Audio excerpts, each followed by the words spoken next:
विकास प्रक्रिया रे आहुरी आगकु जीव खोर्धा जिला। मुख्यमंत्री मोहन चरण माझी जिलार प्रगति धारा को आहुरी त्वरान्वित करने लक्ष्य विभिन्न विकासमूलक प्रकल्पर शुभारंभ कर खोर्धा हलदीपदा और मुंडाम्ब कालीबेती 14टी प्रकल्पर शिलान्यास उद्घाटन कर मुख्यमंत्री।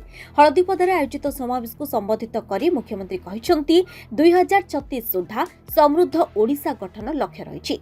ओडिशा एक कृषि प्रधान राज्य, तथापि ओडिशा को प्रगति पथरे आगे नेबाकु हेले द्रुत शिल्पायन जरूरी। शिल्पर अभिवृद्धि सह बेकार युवक युवती नियुक्ति को सरकार प्राधान्य देउछंती। एही प्रकल्प में 16,000 कोटी पुंजीनिवेश सह 35,000 युवक युवती मानकु कर्म नियुक्ति दियाजिबो। पूर्व सरकार MOU स्वाक्षर करुथिले। शिल्प प्रकल्पर आरंभ होई पारि नथिला। आम सरकार जहाँ प्रतिश्रुति देइछंती ताहा कार्यकारी करुछंती। मुख्यमंत्री समेत शिल्प मंत्री संपत स्वाई, शासन सचिव हेमंत शर्मा, इफ्को निर्देशक भूपिंदर पुनिया, विधायक प्रशांत जगदेव एवं विभूति बलवंत राय और जिलापाल चंचल राणा प्रमुख उपस्थित थिले। हमर एई खोर्धा अंचल दुईटी स्थान रे हमर विशेष करिकी गत जनवरी 28-29 तारीख में जो Utkarsh Odisha make in Odisha conclave 2025 परिप्रेक्षी जो आमर इन्वेस्टर्स मीट थिला एवं सेथिरे अनेक पुंजी निवेशकारी पुंजी निवेश करने जो MOU होता ताहार ग्राउंडिंग करिवार जो परिप्रेक्षी आज ताहार एठी भित्ति प्रस्तर स्थापन करागला।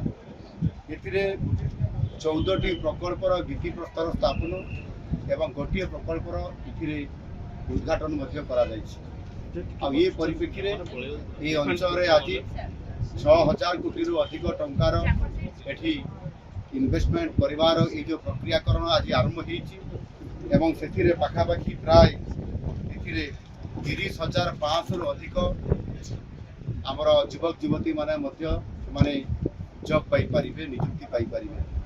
जहाँ आमर निष्पत्ति थिला जहाँ आमर इन्वेस्टमेंट करिबा पाई एवं शिल्प आसीबा पाई गोटे पॉलिसी आमर नुआ सरकार जे आमे एठी इन्वेस्टमेंट निश्चित भाव में हेबो, अर्थनैतिक अभिवृद्धि पाई शिल्प प्रतिष्ठा हेबो, युवक युवती मानक नियुक्ति प्रक्रिया पाई तार वास्तवता देवा पाई ग्राउंडिंग करिबा पाई आज तार भित्ति प्रस्तर प्रस्तुत करा जाय कि आज शुभारंभ करा जायछि। एटा गोटे निश्चित भाव में आमे बड़े सफलता पाइछु। अब यहाँ हूँ आम सरकार प्रथम सफलता। आगामी दिन में यही भाव में श्री गणेश करवा एवं शुभारंभ करवा ये कार्यक्रम को व्यापक भाव में करा ओडिशा रे एक शिल्पर जो हब करने आम लक्ष्य रखीचु। निश्चित भाव में आगामी दिन में आमर जो समृद्ध ओडिशा गठन कर जो चिंता कराई ओडिशा अर्थनैतिक दृष्टिकोण एवं भित्तिभूमि को सुदृढ़ करने दृष्टिकोण आपाई आज ये कार्यक्रम आमको निश्चित भाव में सूचित करुच्ची जे ओडिशा आगामी दिन में निश्चित भाव में आगे बढ़ विकास क्षेत्र में एवं लोकों को समृद्धिशाली कर खोर्धार प्रभात पाणिग्राही रिपोर्ट धरित्री लाइव।